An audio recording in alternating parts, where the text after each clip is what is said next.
Ministra de Estado no Subsecretário de Estado Parlamentar Indo-Pacífico, Reino Unido, Catherine Wetz, a visita especial ao edifício Arquivo Museu Resistência Timor-Leste.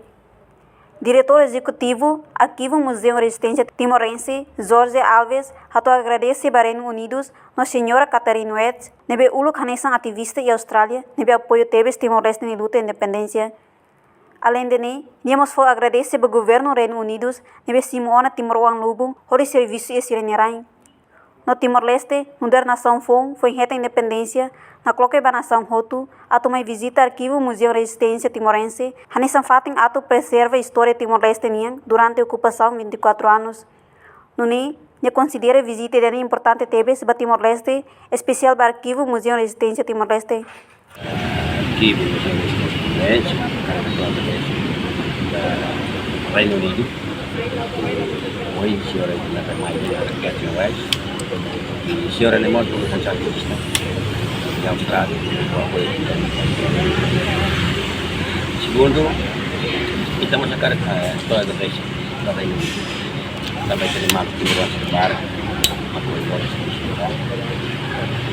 e também faz parte da visita, faz parte da relação entre Timor-Leste e a nossa nação deve manter a independência, está na coloca da nação de Timor-Leste. A mais visita aqui no Museu Resistência Timorense, parte da NB, a quer história de Timor-Leste durante 24 anos. E visita é importante para Timor-Leste, especial lugar aqui no Museu Resistência Timorense, e a história de Timor-Leste pela na Roma mais mundo e é mais mundo da terra. Também uma nação soberana, que terá escrito a história, terá escrito a cultura, terá escrito a comunidade. Reportagem Senhorinha Pereira, Carlito de Jesus, Televisão Timor-Post. Janela Informação ba Emohoto.